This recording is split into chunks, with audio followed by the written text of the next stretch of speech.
Hello বন্ধুরা, good afternoon. কেমন আছো সবাই? আশা করছি সবাই ভালো আছো। তো আজকে আমি বানাতে চলেছি নিরামিষ আলু মটর পনিরের রেসিপি। তো চলো, এটা আমি কিভাবে বানাচ্ছি সেটা সম্পূর্ণ তোমাদের সাথে শেয়ার করব। তো পুরো ভিডিওটা দেখতে থাকো। প্রথমে একটা কড়াই বসিয়ে কড়াইয়ের মধ্যে সাদা তেল গরম করে পিস পিস করে কেটে রাখা পনিরগুলোকে লাল করে ভেজে নেব। ভেজে নেওয়ার পরে উষ্ণ গরম জলে পনিরগুলোকে রেখে দেবো, যাতে সফট আর নরম থাকে পনিরগুলো। তো পনিরগুলো একটু লাল লাল করে ভাজবো। তো উষ্ণ গরম জলে রেখে দিলাম পনিরগুলোকে। তো এরপরে আমি পিস পিস করে আলুগুলো কেটে নিয়েছি। তো ওই আলুগুলো এবার ভেজে নেব। আলুগুলোকে একটু লাল লাল করে ভেজে নেব। আলুগুলো লাল করে ভাজা হয়ে গেলে নামিয়ে নেব।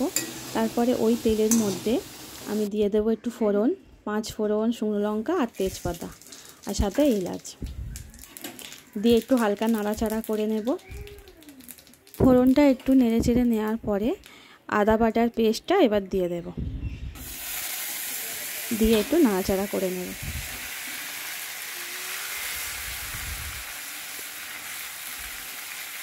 আদা বাটাটা একটু ভালো করে নাড়াচাড়া করে নেওয়ার পরে এবার এর মধ্যে দিয়ে দেব টমেটো পেস্ট।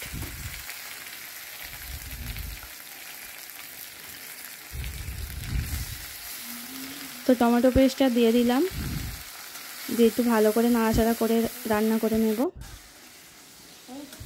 তারপরে দিয়ে দেব কেটে রাখা ক্যাপসিকামগুলো।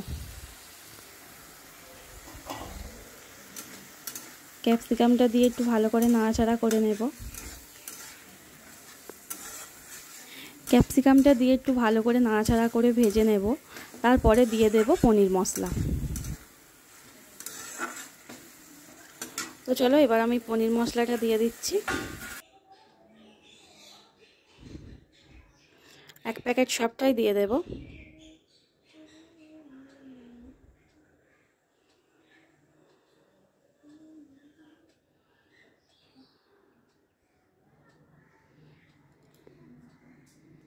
পনির মশলাটা দেওয়ার পরে একটু নাড়াচাড়া করে ভালো করে একটু ভেজে নেব।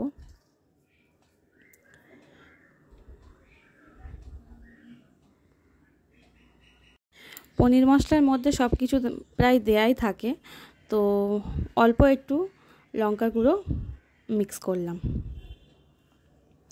আর এক্সট্রা করে কোনো মশলা দেব না, একটু নুন দিয়ে দিলাম, কেন বাচ্চারাও খাবে, বেশি ঝাল দেব না। দিয়ে একটু ভালো করে নাড়াচাড়া করে কুক করে নেব।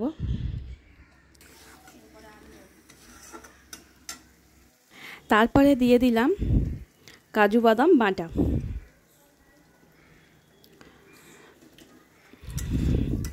তো এটা দিয়ে দেওয়ার পরে একটু ভালো করে নাড়াচাড়া করে নিলাম। নেওয়ার পরে এবার দিয়ে দেব আলুগুলো।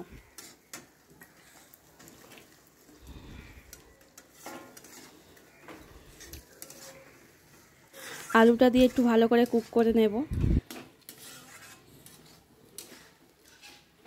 ভালো করে নেড়ে চেড়ে নেওয়ার পরে দিয়ে দেবো এবার মটরগুলো। দেখতেই পাচ্ছ মশলা থেকে হালকা তেল ছেড়ে দিয়েছে। মটর দেওয়ার পরে এবার দিয়ে দিচ্ছি পনিরগুলোকে, দিয়ে এবার ভালো করে নাড়াচাড়া করে নেওয়ার পরে ঢেকে দেব।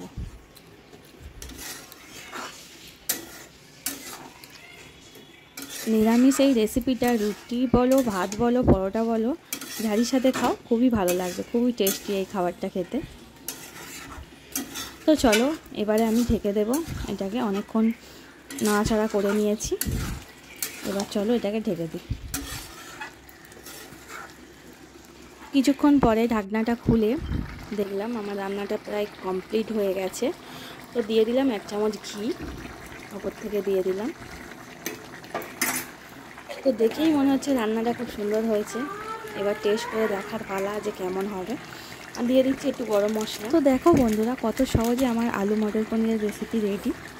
তো এবার টেস্ট করে দেখার পালা কেমন হয়েছে। আর তোমরা বাড়িতে কে কীভাবে এই মটর পনির রান্না করো অবশ্যই আমাকে কমেন্ট করে জানাবে।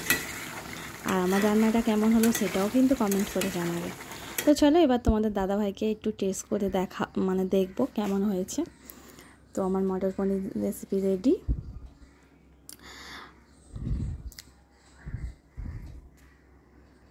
দেখে তো মনে হচ্ছে খুবই সুন্দর হয়েছে, খাওয়ার পরেই বোঝা যাবে যে টেস্টটা কেমন হয়েছে। তো চলো এখানেই এন্ড করব। ভালো লাগলে অবশ্যই একটু লাইক কমেন্ট শেয়ার করে দিও, আর সবাই ভালো থেকো, সুস্থ থেকো। তো এরকম ধরনের ভিডিও দেখতে চাইলে কমেন্ট করবে অবশ্যই। তো চলো এখানে এন্ড করছি। টাটা, সবাই ভালো থেকো, সুস্থ থেকো।